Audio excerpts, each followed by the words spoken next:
What's going on, campers? Patrick with Uncle Bill's Camping, and in keeping with the spirit of the season, I thought I would tell you a story about something that happened to me as a young man back in 1990. We'll get back to making our regular camping gear reviews later on, but for now, I thought I'd share this with you, so I hope you enjoy the story. I was 15 years old in the fall of 1990, and my mother and I were finally getting back on our feet. You see, in the 1980s, there were not a lot of opportunities for a single mother. So when the GM plant in our hometown of Danville, Illinois shut down and moved south, things took a turn for the worse. In the midst of trying to go to school and start a new career as a nurse and working as a waitress, we lost our home. My mother did everything she could to keep it, but in the end, we just couldn't hold on to it, and the place that I called home was no more. Now, this wasn't as bad as it sounds. We had family that lived across the state line in the picture-perfect town of Covington, Indiana, along the Wabash River. We had spent most of our free time with my mom's sister and family anyway, so it was very easy to say yes when they offered to take us in and help us get back on our feet. Flash forward 2 years, and my mother completed her nursing degree and started working the mid-shift at a local retirement home. She had managed to push through our rough patch, and we were ready to get out and get a place of our own and finally start over. We had searched every newspaper ad and bulletin board until we had found a place to rent about 10 miles away in West Lebanon, also along the Wabash River, but just on the opposite side.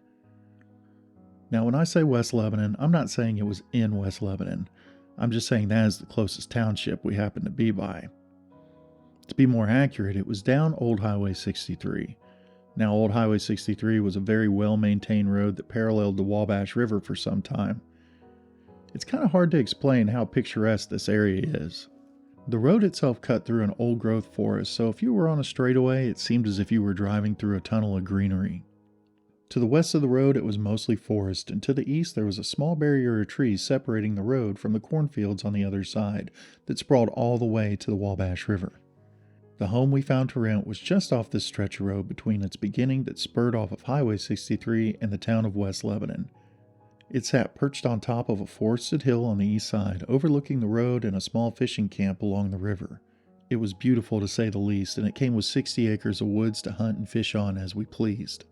Now, to my surprise, my uncle was not very excited when he heard the news that we were moving out, and I overheard him asking my mother on more than one occasion to stay a little longer and that something better would come along.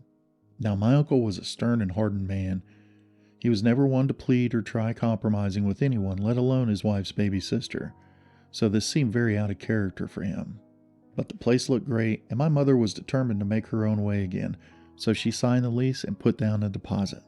Now, as I said before, my uncle was a stern man, not one for conversation with kids unless the subject was hunting, fishing, chores, or work, so I was more than surprised when he pulled me to the side just as we had finished packing our car and told me that no matter what anyone says to me, keep out of those woods at night.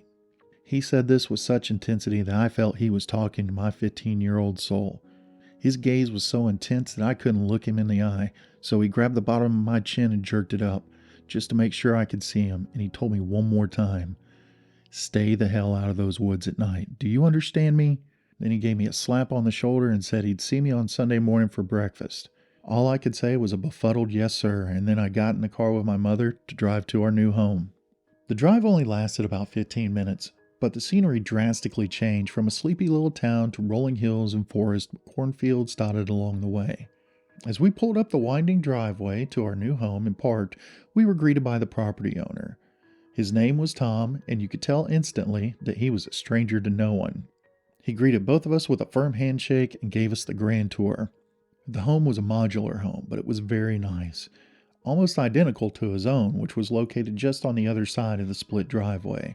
It had 2 bedrooms, 2 bathrooms, a full kitchen and dining room that opened up into a big living room with huge bay windows. There was a redwood deck in the back and a large screened-in porch in the front. He explained to us that originally the house we were renting was intended for his elderly mother, but unfortunately she had passed on before construction was finished. The property itself stretched from the east side of Old 63 all the way to a county road behind the home. Tom was an avid hunter and loved to ride his ATVs, so the woods had trails that ran to almost every area of that 60 acres. This was a perfect situation for me, as I like to ride motorcycles, and my KX 125 finally had some dirt to play in. This was also a good arrangement for Tom, as he was an engineer for the railroad, and he wasn't home very often. I could make some extra money mowing the lawn or doing small jobs he didn't have time to do. Every once in a while, he'd even have me cut some lumber in his wood shop for projects he was trying to complete.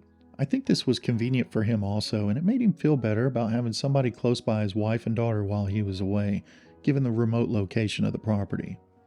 Now, this rental also gave me access to a small boat dock at a fishing camp across the highway along the river. For the most part, it was only used on the weekends and mostly abandoned during the week. As the summer rolled on, life couldn't be better.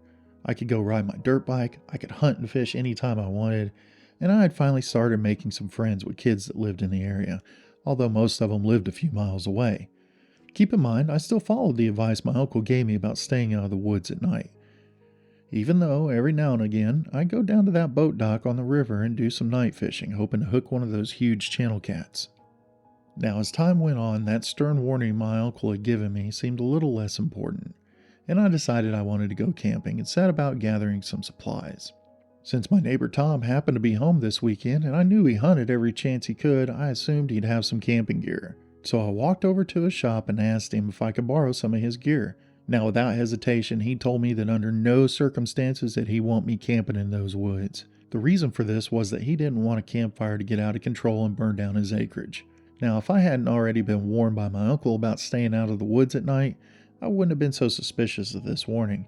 But it was his land, it was his rules, so I let it go without question. Now, as I was getting ready to leave Tom's shop, he asked me to do him a favor, and to make sure his dogs were inside at night.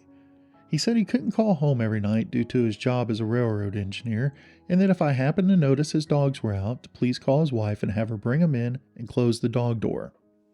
He said he was worried about coyotes luring his dogs out and attacking them.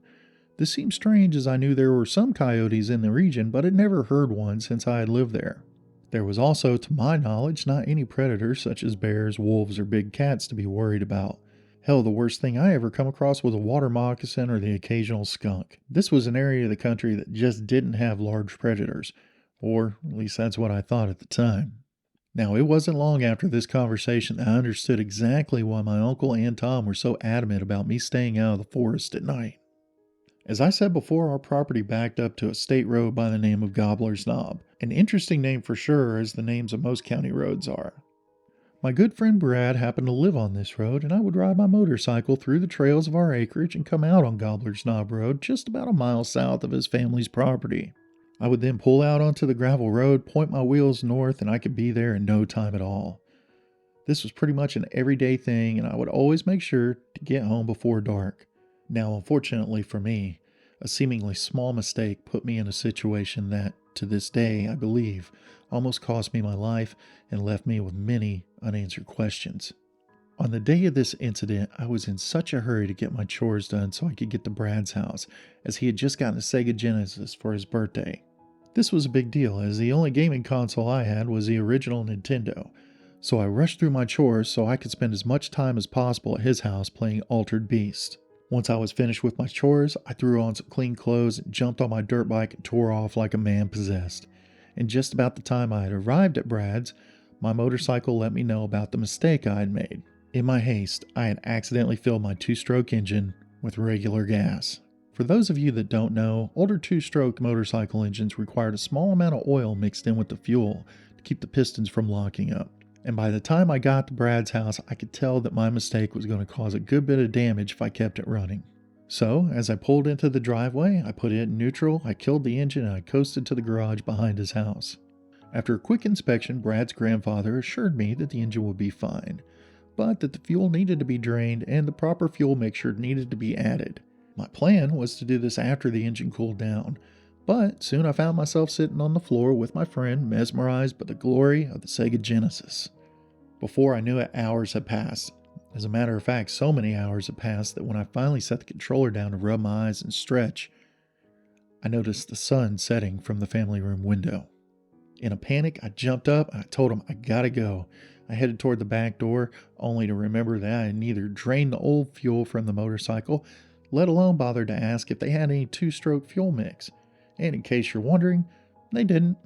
I asked Brad's grandfather if he could drive me home, but that was shut down immediately by Brad's grandmother, You see, Brad's grandfather had really bad vision at night, and given the fact that she didn't drive at all, my alternative was to borrow a bike. Keeping in the spirit of bad luck and bad decisions, when I asked Brad if I could borrow his bike, I found out that his chain was broken. This left me with two options: either walk home or borrow his grandfather's 10-speed bike. Now, a 10-speed is not made for dirt or gravel roads due to its narrow tires, but I figured if I kept it in the worn areas of the road where the gravel was packed down tight, then I'd be okay. With a promise to take care of his grandfather's bike, I rode to the end of the driveway and took a left and paddled as fast as I could. Once I got going, I realized there was no way that bike was going to make it through the woods on those ATV trails, and that I'd have to stay on the road all the way home. And to be honest, that was fine by me. Now, as I was riding and I reached the area where I would normally turn off and ride the trails to the back of our property, something just felt wrong. It looked ominous. The sun had set, and there was no moon in the sky. It was just stars, and even though you could see the road, everything else was pitch black. So this only reaffirmed my decision to stick to the road. After about 10 minutes of plowing through gravel, I finally reached blacktop. You see, the last eighth of a mile of this road before it connected to Old 63 was blacktop for a reason, and that reason was an incredibly steep hill. They kept it paved to keep it from washing out and turning into a mudslide when it rained. Now, with deep ravines and dense forest on either side, if you went off the road here, it'd be a long time before anybody found you, unless somebody knew to look for you there. To me, though, this hill was a good thing. I could coast down the hill and let gravity carry me onto Old 63 and let that momentum take me down the road toward my driveway. It would give my legs a break, and since it was so dark, I'd be able to see any headlights of any approaching vehicles in case I needed to stop.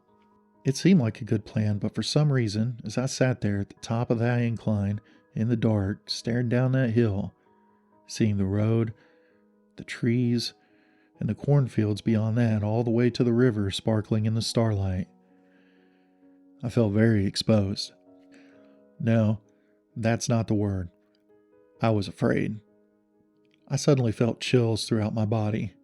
I got goosebumps, and it felt like electricity was just coursing through my veins. It didn't feel like something was stalking me. It felt like something had been stalking me, and I had just been ignoring the signs. And now the time for stalking was over. And whatever it was out there was about to pounce.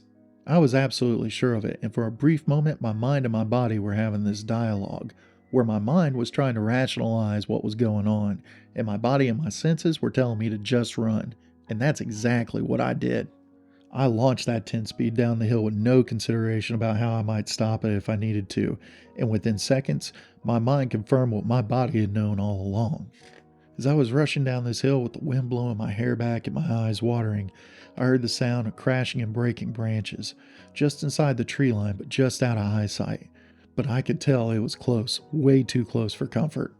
Whatever it was matching my speed, and I was doing everything I could to put some distance between that thing and myself, because I had to make a left at the bottom of that hill to go home, and if I didn't go fast enough, there was more than a possibility that it and I would intersect at the bottom of that hill. I pedaled with everything I had, and as I neared the bottom of that hill, I couldn't even keep up with the pedals. That bike was going as fast as I could make it go, and the crashing and breaking branches was only getting louder. At this point, unfortunately, I had developed tunnel vision from fear, and I couldn't tell you if a car was coming or not. Thankfully there wasn't, as there was no stopping even if I wanted to. Now, as I approached the bottom of this hill, I could hear heavy footfalls and grunting, the breaking of branches, the ripping up of undergrowth, and I was for sure I was going to see whatever it was that had been crashing through those woods. Now, for a brief moment, I thought I might be in the clear. But unfortunately for me, my plans to come off that hill and shoot down the road and away from this unknown entity had the rug pulled out from underneath it by something called physics. You see, at the bottom of that hill laid a fine coat of gravel and dust that had accumulated over the years from cars bringing it down one piece at a time. So when I decided to make a hard left, doing what I could only assume to be about 35 to 45 miles an hour, physics decided I'd just drift sideways across the road, carrying all that speed with me.